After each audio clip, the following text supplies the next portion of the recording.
আমি পাট শাকের পাকোড়া বানাবো। বিসমিল্লাহির রহমানির রহিম। আমি লবণ দিয়ে দিচ্ছি, একটু চালের গুঁড়ো দিয়ে দিলাম বাইন্ডিংয়ের জন্য, আর একটু চালের গুঁড়ো দিলে মচমচা হবে। আর হচ্ছে এখানে একটু রসুন দিয়েছি, সামান্য সামান্য একটু আদা বাটা, হলুদ মরিচ, একটু জিরা, পেঁয়াজ কুচো এগুলো দিয়ে দিলাম। এখন এটাকে সুন্দর করে মেখে ফেলবো, একটু ডিম দেব।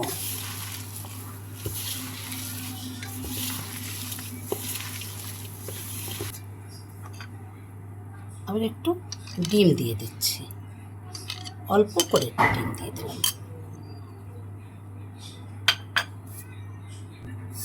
শুকনো কুচানো মরিচ দিয়েছি।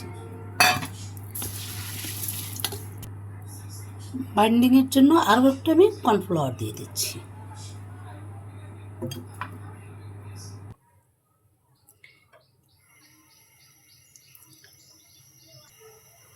আমি পাট শাকের বড়াটা করছি।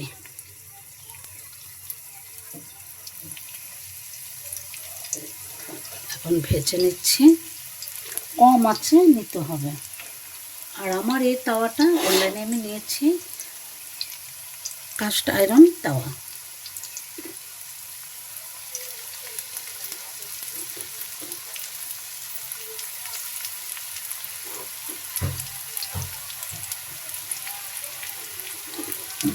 এগুলো রান্না করতে অনেক স্বাস্থ্যসম্মত, অনেক ভালো, শরীরের জন্য অনেক উপকার। এর জন্য আমি বেশিরভাগই আমার এই আয়রন তাওয়াগুলো, আয়রন কড়াই তাওয়া, আপনারাও আশা করি এভাবে রান্না করবেন এবং এই তাওয়াগুলো ব্যবহার করলে আসলে আমাদের কয়দিন বাঁচবো, যে অবস্থা এখন সবসময় সবার খাবার দাবারের মাধ্যমে অসুখগুলো লেগে থাকে। কারণ আমরা যদি একটু সুস্থ থাকতে চাই পারি, সমস্যা কোথায়? আমাদের জীবনের জন্যই তো ভালো। ভাবতে পারেন আন্টি এগুলাই রান্না করে, আসলে আমি রান্না করতে স্বাচ্ছন্দ্যবোধ মনে করি। এগুলাই বেঁচে কয়দিন থাকবো, যদি সুস্থই না থাকতে পারি তাহলে তো আর উপায় থাকবে না। যেভাবে ভেজাল খাবার, সব কিছুতেই ভেজাল। এজন্য আমি বেশিরভাগ এভাবে রান্না করতে পারি। অনেক সময় লজ্জা লাগে যে আমি এগুলো রান্না করি, তারপরে চিন্তা করে আমি বেঁচে থাকলে সব কিছু, আমি বেঁচে না থাকলে আমি ডিজাইন হরেক ধরনের জিনিসে রান্না করে তো আমার কোনো লাভ নেই। আমি যদি সুস্থই না থাকতে পারি তাহলে কী হবে? কম বেশি আলহামদুলিল্লাহ সবার কাছেই সব কিছু কিনতে পারে, নিতে পারে, সবারই আল্লাহ দিলে সামর্থ্য আছে, সবার সামর্থ্য আছে, কিন্তু তারপরও খেতে হবে, বুঝে শুনে চলতে হবে। আমরা যাই কিছু করছি সুস্থভাবে বেঁচে থাকার জন্য, এটাই বড় কথা। সুস্থ থাকা মানে পৃথিবীর সবচাইতে আল্লাহর নিয়ামত। কারণ সুস্থ থাকলে আল্লাহর নাম নেওয়া যায়, ঠিকমতো রোজা নামাজ করা যায়, সংসার করা যায়, আত্মীয় স্বজনের যত্ন করা যায়, সবার সাথে ভালো একটা সুসম্পর্ক থাকে। যদি নিজেই অসুস্থ থাকে তাহলে তো আর কিছু করার থাকে না। এটাই ভাবতে হবে যে দুদিন আল্লাহ আমাদের রাখবে দুনিয়াতে, সুস্থভাবে থেকে যেতে, সবার সাথে সুন্দরভাবে মিশে থাকাটাই হলো সবচেয়ে বড়। একটা মানুষ মারা গেলে যদি বলে না ও একটা ভালো ছিল লোকটা, সেটাই তো আমাদের পরম পাওয়া।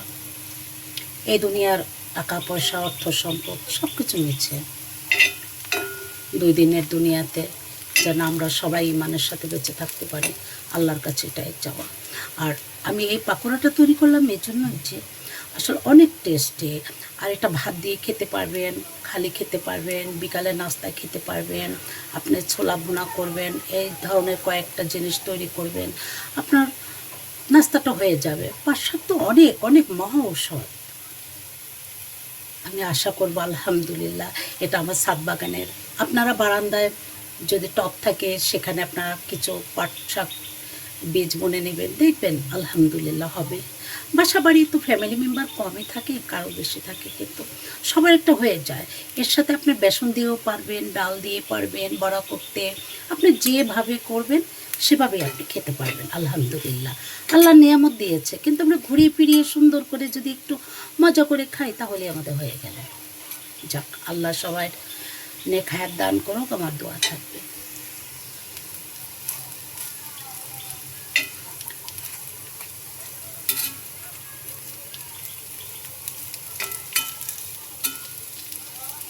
যখন নামাজ পড়তে বসে সবার জন্য দোয়া আসে, আমি মন ভরে সবার জন্য দোয়া করি।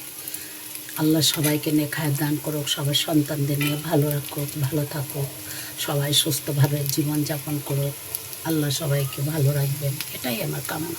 সবসময় আমি সবার জন্য, দুনিয়াতে পৃথিবীর সবার জন্য আমি দোয়া করি। এই যে আমার হয়ে গেছে, এটা আমি এখন তুলে নিচ্ছি।